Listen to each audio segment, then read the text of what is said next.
Mobile में लगे सुबह 6 बजे के अलार्म ने निशा की नींद में खलल डाल दिया। वो गहरी नींद में डूबी थी और शायद कोई बहुत खूबसूरत ख्वाब देख रही थी। इस कर्कश आवाज़ के कारण निशा का मन उचाट हो गया। अनमनी सी निशा बिस्तर पर से उठकर बैठ गई और अलार्म को बंद किया। फिर धीरे धीरे अपने रूम की खिड़की तक पहुंची। जैसे ही उसने खिड़की के पर्दे को हटाया तो उसे अपना छोटा सा सुंदर गार्डन नजर आया। गुनगुनी धूप उसके मुखमंडल को और भी ज्यादा सुंदर बना रही थी। रंग बिरंगे फूल गार्डन में खिले थे। फिर उसने हाथ बढ़ाकर पूरी खिड़की के शीशों को खोल दिया। अब सुगंधित हवा का मादक झोंका उसके मन प्राण को प्रफुल्लित कर गया। एक सुगंध एहसास से भरकर वो फ्रेश होने के लिए जैसे ही मुड़ने वाली थी कि उसकी नज़र दो तीन कौवों के ऊपर पड़ी, जो एक गमले के आसपास किसी चीज़ को पकड़ने की शिद्दत से कोशिश कर रहे थे। कौतूहल से वो उन्हें ध्यान से देखने लगी तो उसने देखा गमलों के बीच में ना जाने क्यों कौवे चोंच मार रहे हैं बार बार। तो वो दरवाज़ा खोलकर गमलों के पास चली गई, जो गमले एक गुलमोहर के पेड़ के नीचे रखे थे। फिर निशा ने दोनों गमलों के बीच में ध्यान से झांक कर देखा तो वहाँ एक नन्हा सा गिलहरी का बच्चा सिमटा हुआ पड़ा था। शायद वो कौवों से बचने के लिए ऐसा कर रहा था और कौवे उसे बार बार अपना शिकार बनाने की कोशिश कर रहे थे। निशा ने हाथ बढ़ाकर उस नन्हे जीव को उठाकर गौर से देखा तो पाया कि उसके शरीर पर ताज़े तीन चार घावों के निशान हैं, जिनसे खून रिस रहा है। निशा ने जल्दी से उस नन्हे प्राणी को घर के अंदर ले जाकर बहुत सावधानी से धीरे धीरे उसके घाव को साफ किया और फिर उन घाव पर मरहम लगा दिया। लेकिन उसे छोड़ना अब खतरे से खाली नहीं था। निशा ने एक छोटी सी फूलों की डलिया में थोड़ी सी रुई बिछाकर उस डलिया को तार पर टांग दिया। फिर रुई की बत्ती बनाकर दूध में भिगोकर उस नन्हे निरीह जीव के मुंह में डालकर उसे दूध पिलाने की कोशिश करने लगी, लेकिन एक बूंद भी उसके मुंह में नहीं गई और दूध इधर उधर गर्दन में बिखर गया। फिर कुछ मायूस होकर उसने गिलहरी के उस नन्हे से बच्चे को तार पे लटकी उस फूलों की डलिया में रख दिया। निशा समझ गई कि ये बच्चा गिलहरी के घोंसले से किसी तरह गिर गया होगा और कौवों की नज़र इस पर पड़ गई होगी। तभी से वो उसकी जान के दुश्मन बन गए थे। अब निशा का किसी बात में दिल नहीं लग रहा था। वो बरबस बार बार ही उस नन्हे जीव की टोकरी की तरफ देख रही थी। कुछ देर बाद जब उससे ना रहा गया तो उसने फिर उसी रुई की बत्ती से दूध पिलाने की कोशिश उस बच्चे की।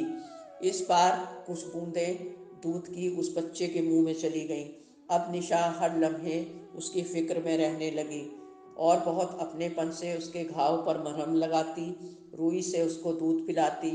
3-4 दिन बाद एक सुबह निशा जब सोकर उठी तो उसने डलिया को ध्यान से देखा जो तार पे टंगी थी, तो उसका रोम रोम असीम प्रसन्नता से भर उठा। वो गिलहरी का नन्हा सा बच्चा उस फूल की टोकरी के एक किनारे से झांक कर अपनी हीरे जैसी चमकीली आंखों से निशा को ही निहार रहा था। निशा की खुशी का ठिकाना न रहा। वो भाग के घर के अंदर गई और सब घर वालों को ये वाकया बताया। अब धीरे धीरे नन्हा गिलहरी का बच्चा बड़ा होने लगा। निशा ने बहुत प्यार दुलार और स्नेह से उसका नाम गिल्लो रखा। अब गिल्लो बहुत खूबसूरत नजर आने लगी थी।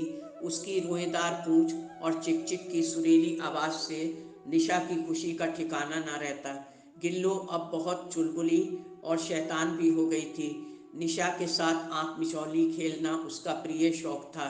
कभी पर्दों की सलवटों में, कभी किसी अन्य चीज़ के पीछे छिपकर निशा को परेशान होते देखती। फिर अचानक दौड़कर उसके कंधे पर चढ़ जाती। फिर कभी सर पर चढ़ जाती। निशा कोई काम करती तो अचानक आकर उसको चौंका कर हैरान कर देती। अब निशा और गिल्लो के बीच अगाध प्रेम पनप चुका था। दोनों एक दूसरे के बिना बेचैन रहते। बाहर बगीचे में बसंत ऋतु के आगमन से बाहर आई हुई थी। चिड़ियों के मधुर कड़लब सुनकर गिल्लो बहुत उत्सुकता से खिड़की पर जाकर बैठ जाती और खिड़की पर लगी जाली से इधर उधर भाग भाग कर सबको देखती। उसकी चिक चिक की आवाज़ सुनकर घर के बाहर गार्डन की कई गिलहरियां खिड़की के उस पार जाली पर चढ़ चढ़कर गिल्लो को हैरानी से देखती। निशा ने सोचा कि अब गिल्लो स्वस्थ और बड़ी हो गई है तो इसे कुछ आज़ादी दे दी जाए। यही सोचकर निशा ने खिड़की के एक कोने से जाली के कुछ पेच निकालकर थोड़ा सा जाली का भाग खोल दिया, जिससे गिल्लो अब रोज़ रोज़ बगीचे के बाहर इधर उधर दौड़ दौड़ कर जाने लगी। कभी वो पेड़ों पर चढ़ती, कभी पेड़ों पर लिपटी लताओं में, कभी गमलों में इधर उधर विचरण करती।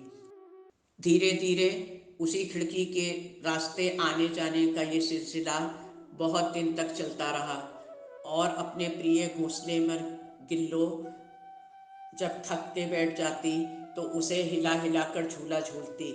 जब निशा सोने के लिए अपने बेड पर लेटती तो तार के सहारे गिल्लो उसके बेड पर चढ़ जाती और सिरहाने तकिए पर बैठकर निशा के सिर के बालों को अपने छोटे छोटे पंजों से सहलाती। इससे निशा को बहुत अच्छा महसूस होता। निशा के पास गिल्लों के अलावा और भी पशु पक्षी पले हुए थे, मगर किसी की क्या मजाल कि निशा की थाली में अपना मुंह डाल दें। मगर गिल्लो की बात तो अलग ही थी। वो बहुत निडरता से गिल्लो निशा की थाली के पास बैठकर चावल के एक एक दाने को बहुत सफाई से खाती। वैसे उसका प्रिय भोजन काजू थे, जिन्हें वो बहुत शौक से निशा के हाथों से खाती थी। अब इस घर में आए हुए गिल्लो को करीब 2 साल होने वाले थे कि अचानक निशा को एक बीमारी के कारण अस्पताल में भर्ती होना पड़ा। उधर निशा अस्पताल में गिल्लो को बहुत मिस करने लगी और गिल्लो की याद में हर वक्त इधर उधर देखती रहती। और इधर घर के दूसरे लोग गिल्लो के घोंसले में काजू व अन्य चीज़ें डाल देते, मगर गिल्लो ने अब सब कुछ खाना करीब करीब बंद कर दिया था। वो सारे घर में निशा को ढूंढती फिरती, कभी बिस्तर पर चढ़ जाती, कभी डाइनिंग टेबल पर निहारती, कभी उसके रूम में, बालकनी में, कभी इधर उधर उसको हमेशा ढूंढती रहती। मगर निशा को वहाँ ना पाकर वो बहुत मायूस सी होकर अपने घोंसले में वापस आकर बैठ जाती। अब वो गार्डन में भी नहीं जाती थी, ना ही खिड़की पर बैठती थी। जब निशा अस्पताल से डिस्चार्ज होकर घर आई तो गिल्लो की हालत देखकर बहुत घबरा गई। जब उसने तत्परता से घोंसले में झांका तो देखा घोंसला काजू से भरा पड़ा था। निशा समझ गई कि गिल्लो उसके जाने के बाद भूखी प्यासी रही है। फिर उसने बहुत प्यार से गिल्लो को घोंसले से उठाकर अपनी हथेली पर रखा तो उसे गिल्लो के पंजे बहुत ठंडे लगे। अब निशा उसके पंजों को गर्म करने की कोशिश करने लगी, मगर गिल्लो की आंखों की चमक ना जाने कहाँ खो गई थी। वो निढाल सी हथेली पर पड़ी हुई थी। उसकी हालत देखकर निशा की आंखों से आंसू बहने लगे। फिर उसने कुछ देर के बाद अपने आंखों के आंसू पोंछकर गिल्लो पर नज़र डाली तो गिल्लो निश्चेष सी उसकी हथेली पर पड़ी थी। वैसे ही गिलहरी कम उम्र की होकर 2 साल तक ही जीती हैं। निशा को लगा कि किसी ने उसकी बहुत ज़्यादा कीमती चीज़ को छीन लिया है। अब निशा का रो रो कर बुरा हाल था। निशा अपने निर्जीव गिल्लो को लेकर अपने बगीचे में पहुंची। फिर उसने गिल्लो के मनपसंद गुलमोहर के पेड़ के नीचे उसको दफन कर दिया। आज सुबह जब खिड़की उसने खोली तो गुलमोहर का एक सुंदर सा फूल खिला हुआ था। निशा को यह एहसास हुआ जैसे उसकी गिल्लो इस फूल के रूप में सामने आकर उसे देखकर मुस्कुरा रही है। दोस्तों, महान कवयित्री महादेवी वर्मा ने अपनी मशहूर कविताओं के साथ साथ बहुत सी लघु कथाओं की भी रचना की है और ये कहानी हमारे पाठ्यक्रम में बचपन में हम सब पढ़ चुके हैं। ये कहानी उन्हीं की दिल की गहराइयों में उतरते हुए अनजान रिश्तों की हृदय स्पर्शी और मम स्पर्शी कहानी है। गिल्लों से प्रेरित ये कहानी बहुत खूबसूरत और इंसानी रिश्तों को छूने वाली है। इंसान और निरीह प्राणियों के परस्पर अगाध अपनत्व, प्रेम और जीवन पर्यंत रिश्तों को निभाने की एक अद्भुत मिसाल भी है। प्रेम की भाषा संसार की वो भाषा है जिसे हर जानदार शय बहुत आसानी से समझ लेती हैं। इसलिए आज इंसान के पास दुनिया की हर नियामत मौजूद होने के बाद भी रिश्तों की बहुत कमी है। मगर इंसान और पशु पक्षी व अन्य प्राणियों के रिश्ते आज भी बेमिसाल साबित हो रहे हैं। जब इन्हें प्यार और अपनेपन का शिद्दत से एहसास हो जाता है तो ये बेजुबान प्राणी अपने प्राणों तक की बलि इंसान के लिए निछावर करके दे देते हैं।